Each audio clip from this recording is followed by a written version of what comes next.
하나님의 마음도 움직여요. 눈물의 기도가요. 여러분, 성도의 힘, 성도의 능력이 뭡니까? 눈물의 기도인 줄로 믿습니다.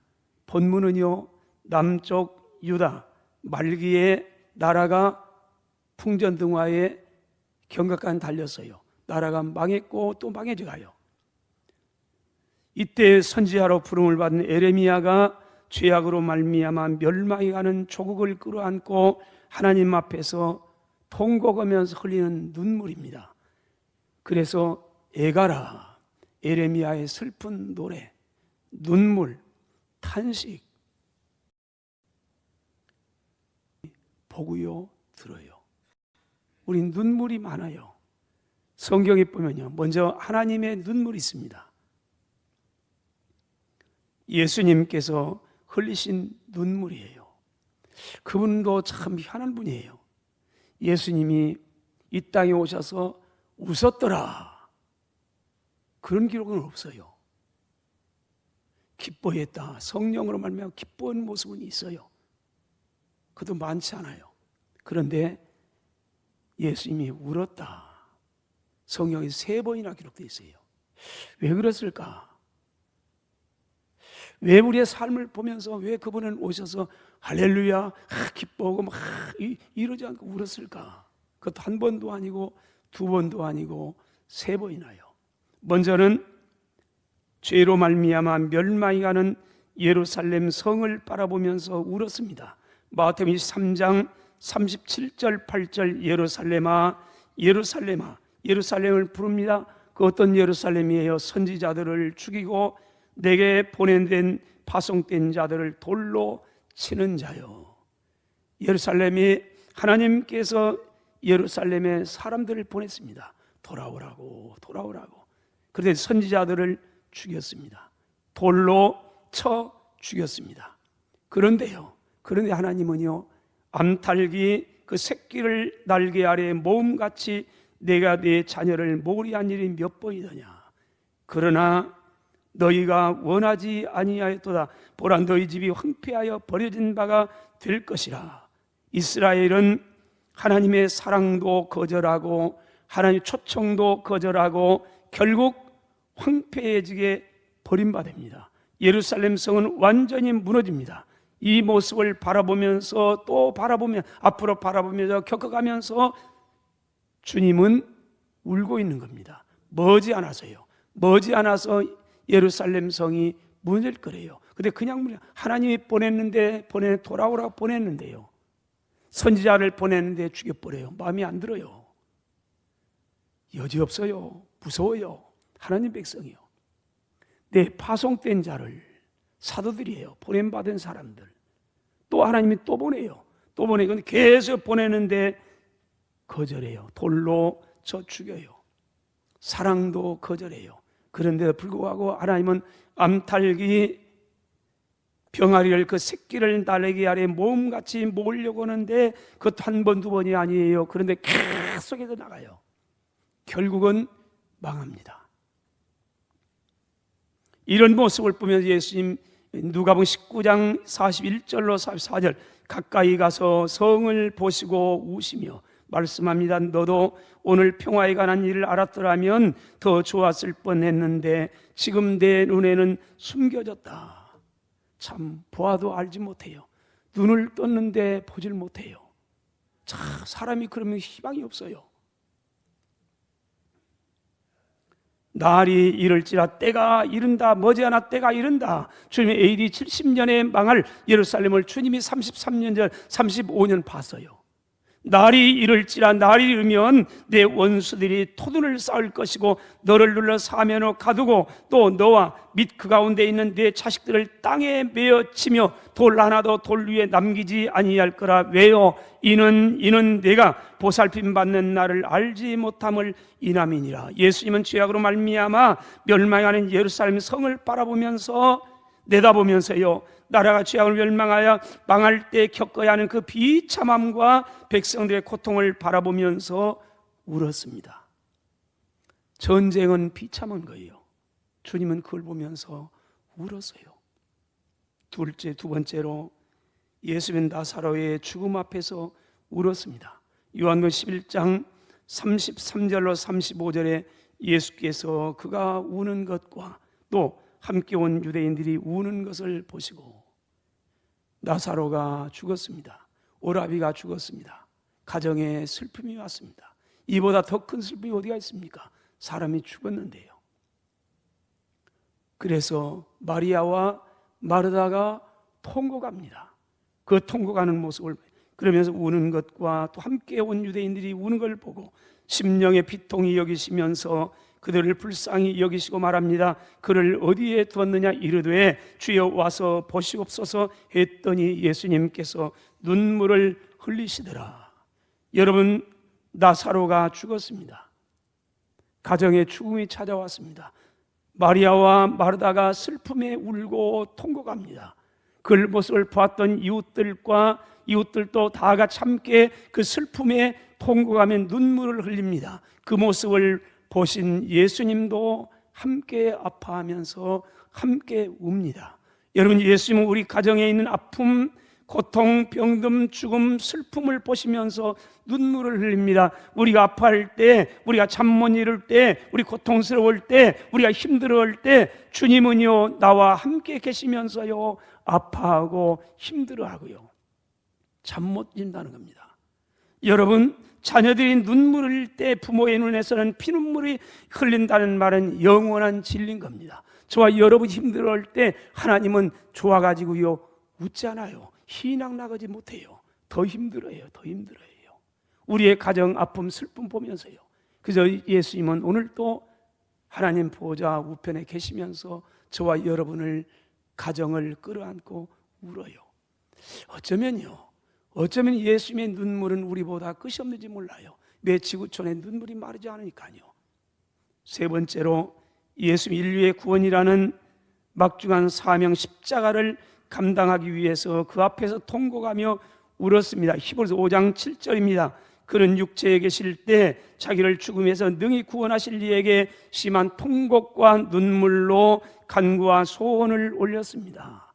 그의 경건함으로 말미암아 들으심을 얻었습니다. 예수님은요 통곡하면서 눈물로 간구했답니다. 언제요? 십자가를 앞에 두고 그날 밤이요. 십자가를 앞에 두고 그 고통의 십자가를 지할 것인가? 앉으면 안 되는 건가? 그래서 이것이 지기 싫습니다. 고통스럽습니다. 그러나 내 뜻대로 오지 말고 아버지의 원대로 되기를 원하나이다. 그러면서 통곡하면서 몸부림치면서 응답하실 그분에게 기도했고 주님은 응답을 봤다는 겁니다. 마가복음 14장에 보면요 마가는 그때 예수님의 심령의 고통을 이렇게 표현합니다. 34절 내 마음이 심히 고민하여 죽게 되었으니 예수님은요 이 십자가를 앞에 두고 심히 고민하면서 죽게 됐다. 예수님이 인류의 구원이라는 막중한 사명 때문에 사명을 감당하기 위해서 통곡하면서 눈물로 기도했고요 하나님으로부터 응답을 받았고요 사명의 십자가를 짊어진 줄로 믿습니다. 여러분, 주님이 맡긴 사명을 감당하기 위해서 얼마나 우리는 눈물을 흘리고 있습니까? 여러분, 사명이라는 건 거창한 것이 아니에요. 우리는 다 나름대로의 사명이 있습니다. 나라를 구원한다. 그렇게 구원할 수 있는 사명이 있다면 감사하지요. 또 그거 구하세요. 그래서 사명이란 말은 그게 아니에요. 사명은 다 달라요. 나에게 맡긴 사명, 여러분들에게 맡긴 사명, 직장, 가정, 교회 다 달라요. 여러분, 이 사명을 위해서 우리가 얼마나 눈물 흘리는가. 사랑하신 여러분, 오늘 예수의 눈물을 통하여 아버지 하나님의 눈물을 볼 수 있어야 합니다. 죄로 말미암아 멸망이 가는 우리의 가정, 우리의 교회, 이 민족 바라보면서 안타까운 눈물을 흘리고 계실 하나님의 마음을 읽을 수 있기를 주의 이름으로 축원합니다. 둘째로 예레미야의 선지자의 눈물도 있습니다. 오늘 2절 보세요. 밤에는 슬피우니 눈물이 밤에 흐르며 사랑하는 자들 중에 그에게 위로하는 자도 없고 친구들도 다 배반하여 원수들이 되었습니다. 예레미야는 오늘 밤에는 슬피우니 멸망이 가는 이 예루살렘 조국, 그런데 멸망이 간 줄도 모르는 백성들을 바라보는 에레미야는요, 잠자는 것도 잊은 채 밤을 새면서 애끓는 눈물과 통곡을 하고 있는 겁니다. 밤새도록이요. 2장 11절 볼까요? 이렇게 말합니다. 내 눈이 눈물에 상하며 내 창자가 끊어지며. 그야말로 에레미야 선지자 나라가 망하는 걸 보면 애간장이 녹습니다. 내 간이 땅에 쏟아졌으니 왜요? 이는 내 딸 내 백성이 패망하여 어린 자녀와 젖 먹는 아이들이 성읍 길거리에 기절하기 때문입니다. 엄마들은 말합니다. 그들이 성읍 길거리의 상한 자처럼 기절하여 그의 어머니들의 품에서 혼이 떠날 때, 우리의 자녀들이 엄마의 품에서 죽어갈 때 그때입니다. 어머니에게 말합니다. 곡식과 포도주가 어디 있느냐? 애기들이 굶어 죽어가요. 엄마의 품에서요. 그러면서 먹을 것 좀 주세요. 먹을 것 좀 주세요. 근데 엄마는 힘이 없어요. 그래 죽어가는 아들을, 죽어가는 딸을 품고 통곡하는 그 모습입니다. 2장 18절 19절로 볼까요? 이렇게 말합니다. 그들의 마음이 주를 향하여 부르짖기를, 딸 시온의 성벽아, 너는 밤낮으로 낮과 밤을 가리지 말고 눈물을 강물처럼 흘릴지어다. 스스로 쉬지 말고 내 눈동자를 쉬게 하지 말라. 초저녁에 일어나라 부르짖어라. 초저녁부터요 밤이 새도록 부르짖어 말합니다. 내 마음을 주의 얼굴 앞에 물 쏟듯 할지어다. 갓길 어귀에서 주려 기진한 내 어린 자녀의 생명을 위하여 주를 향하여 손을 들지어다 말씀하고 있는 겁니다. 나라가 망하는 것, 여러 민족이 망하는 건 돈이 없기 때문이 아닙니다. 지식이 모자라기 때문이 아닙니다. 도덕과 윤리가 땅에 떨어지고요, 거짓과 불영과 부패가 가득합니다. 여러분, 하나님의 교회가 세상의 빛과 소금이 되지 못하기 때문입니다. 성도들의 눈에서 기도의 눈물이, 회개의 눈물이 말랐기 때문은 아닐까요? 여러분, 우리의 가정 속에서 그런 것 때문에 오는 건 아닙니까? 이 나라의 이민족이에요. 마지막으로 저와 여러분이 흘려야 할 눈물이 오늘 있습니다. 먼저는 우리의 가정을 위해서 울어야 합니다. 가정이 사랑으로 하나 되지 못하고 갈갈리 찢겨나갑니다. 시기와 다툼으로요. 남편과 아내가, 부모와 자녀가요. 그래서 우리 참 가슴 아픈 얘기입니다만은 동상이몽이라는 말이 있습니다. 침대에서 같이 자는데요, 전혀 꿈은 다른 꿈을 꿔요. 남편은 남편대로, 아내는 아내대로, 부모는 부모대로, 자녀는 다 나를 갈갈이 찢겨 있어요. 화목하지를 못해요. 누가복음 3장 28절, 예수께서 돌이켜 그들을 향하여 이르시되 예루살렘의 딸들아, 나를 위하여 울지 말고 너희와 너희 자녀를 위하여 울라. 이 말씀을 하신 때가요, 예수 십자가 짊어지고 가요 고통 중에서요 마지막 유언적이에요. 골고다 언덕 올라가는데요, 주님을 사랑해서 애통함 따라오는 성도들이 있어요. 그 여성도들 바라보면서 나를 위하여 울 게 아니고 너희와 너희 가정을 위해서 울라. 너희 자녀를 위하여 울라. 내 남편을 위해 울고, 아내를 위하여 울고, 자녀를 위하여 울고, 부모를 위하여 울고, 가정이 건강 가정을 세워 가도록 믿음의 가정 울라는 거예요. 나를 위해서 울지 말라. 우리는 자꾸 주님을 위해서 울어요. 아니란 말이에요. 말세가 되면요, 마귀가 우리의 가정을 공격합니다. 그래서 가정을 무너뜨려 갑니다. 가정은 천국이 돼요. 가정은 요람입니다. 근데 이게 무너져 가고 있어요. 이 일을 위해서 얼마나 기도합니까? 여러분, 기도하는 어머니가 있는 자녀는 망하지 않습니다. 기도하는 부모가 있는 자녀는 망하지 않습니다. 기도하는 아내가 있는 남편은 망하지 않습니다. 기도하는 남편이 있는 아내는 망하지 않습니다. 여러분, 기도하세요. 가정을 위해서요.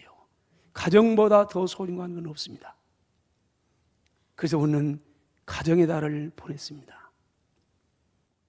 둘째로, 우리의 기도의 제목이며 우리 교회와 한국 교회의 평안을 위해서 기도하세요. 시편 122편 1절이며 사람이 내게 말하길 여호와의 집에 올라가자 할 때 내가 기뻐했습니다. 여러분, 저와 여러분이 오늘 교회에 오면서요, 기쁨으로 왔나요? 아니면은 바빠 죽겠는데, 뭐 있겠는데, 이래겠는데, 저랬는데, 그러면서 할 수 없이 왔나요? 시인은 그렇게 말합니다.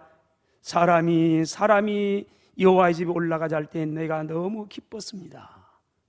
그러면서 말합니다. 6절 7절 예루살렘을 위하여 평안을 구하세요.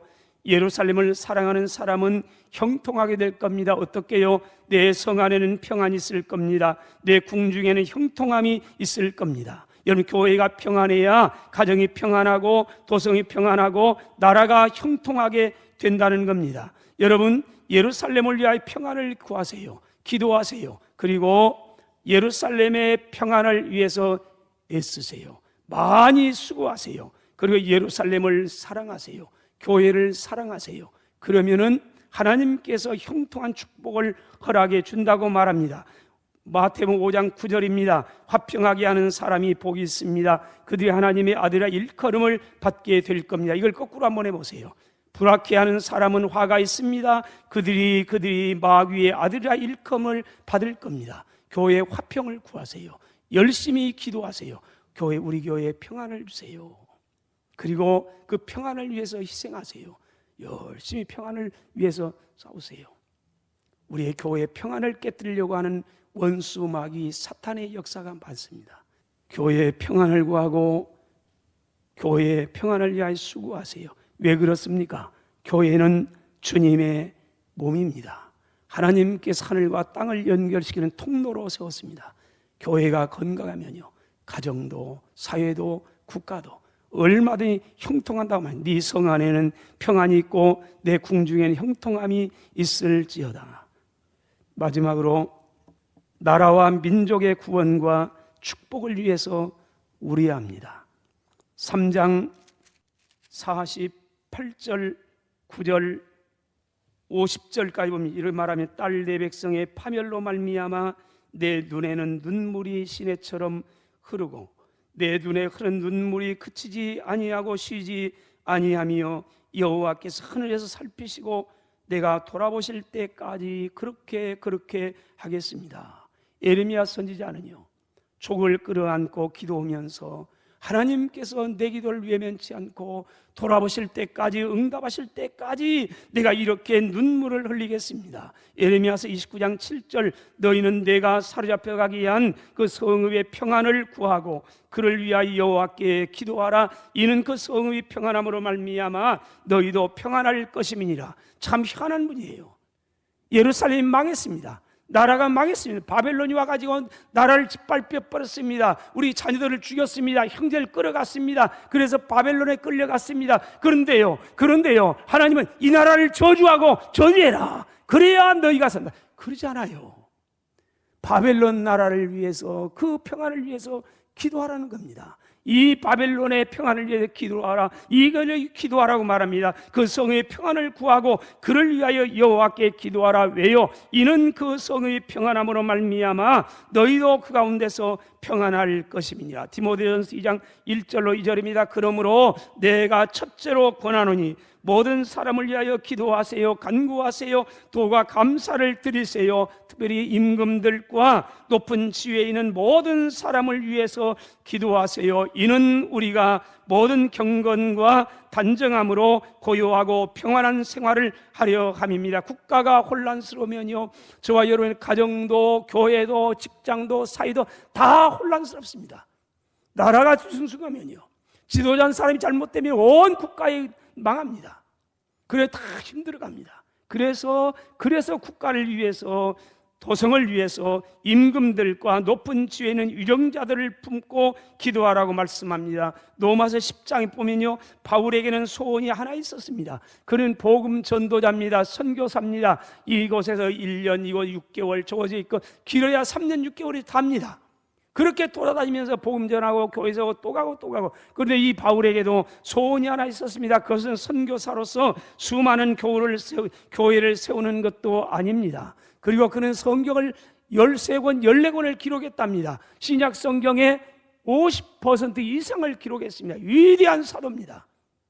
그런데요, 바울은요, 하나님 나에게 더 은혜를 주세요. 신약 성경 내가 다 기록해 주세요. 성경을 기록해 주세요. 그 기도는 게 아니에요. 그런 소원이 아니에요. 하나님을 거역하고 불순종하는 동족 이스라엘의 구원뿐이었습니다. 10장 로마서 10장 1절 형제들아 내 마음에 원하는 바와 하나님께 구하는 바는 이스라엘을 위함이니라. 이스라엘을 위함이니 뭐 어떤 겁니까? 곧 그들로 구원을 받게 하려 함이니라. 9장도 보세요. 9장 1절에 이렇게 말하면 내가 그리스도와 참말을 하고 거짓말을 하지 아니합니다. 나에게 큰 근심 있는 것과 마음에 그치지 않는 고통이 있는 것을 내 양심이 성령 안에서 나와 더불어 증언합니다. 마음에 고통이 있답니다. 그 고통이 뭐냐? 먹을 것, 마실 것, 입을 것. 성경을 많이 기록하고요, 예배당을 많이 세우고요, 그런 게 아니에요. 3절입니다. 나의 형제 곧 고륙의 친척을 위하여 내 자신이 저주를 받아 그리스도에서 끊어질지라도 소원하는 바는 바로 이것입니다. 내 형제의 구원, 내 가족의 구원, 내 남편과 아내의 구원, 이 민족의 구원, 바로 이겁니다. 이 일을 위해서라면 자신의 생명까지도 아끼지 않겠다고 말합니다. 여러분, 기독교인에게도 국경은 기독교인이 국경은 없습니다. 그러나 국가는 존재하는 겁니다. 국가 없는 교회도, 가정도, 교회도 결코 있을 수 없습니다. 그래서 30-40년 전에는요, 우리의 선대들이 나라를 위해서 몸부림 기도해서 구국재단이라는 게 있었습니다. 전주에도 있었습니다. 30년 전에 우리 교회가 세워지고요, 아주 숫자도 적고 아주 미약했어요. 그때 우리도 전주 근교에 있는 구국재단 밤이 몇 마디요. 밤에 거기 가서 이 민족 살려달라고요 기도했습니다. 친구 가문이 하나가 서울에서 교육전사를 했대요. 그 친구가 그런 말이에요. 교육전사 할 때가 35년 40년 전이래요. 신학교 다닐 때 전사를 했는데 그때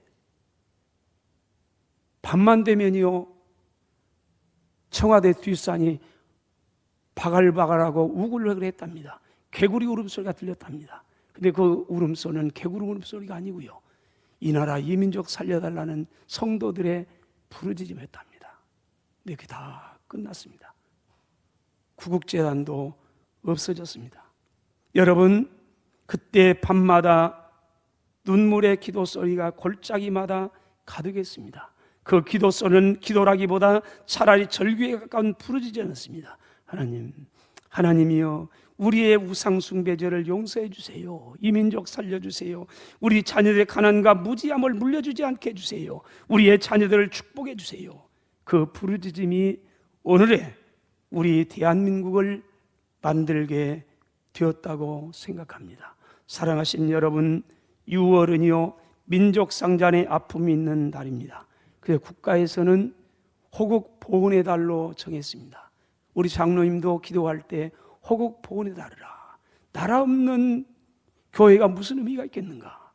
나라가 없는데, 나라가 혼란스러운데 가정은, 교회는 무슨 의미가 있겠는가? 그래서 우리는 잊으면 안 됩니다. 그래서 우리는 그 노래도 있어요. 잊으랴 어찌 우리 이 날을, 조국을 원수들이 짓밟아오던 날을 잊으면 안 됩니다. 왜요? 잊으면 다시 역사는 반복되기 때문입니다. 이제는 우리가 우려합니다. 이 나라 이 민족의 죄악을 끌어안고요, 예수님처럼 예레미야 선지자라며. 왜요? 이유는 간단합니다. 하나님께서 우리를 가정과 직장과 교회와 이 민족의 기도의 사명자로 삼아주셨기 때문에 그렇습니다. 그리고 이 시인의 고백을 기억하세요. 시편 126편 5절입니다. 눈물을 흘리며 씨를 뿌리는 자는 기쁨으로 단을 거두리로다. 이 말을 바꿔볼까요? 눈물의 씨를 뿌리지 않는 사람은 결코 기쁨의 단도 없습니다. 따라서 합시다. 하나님이여, 내 눈에 사랑의 눈물을 주시옵소서.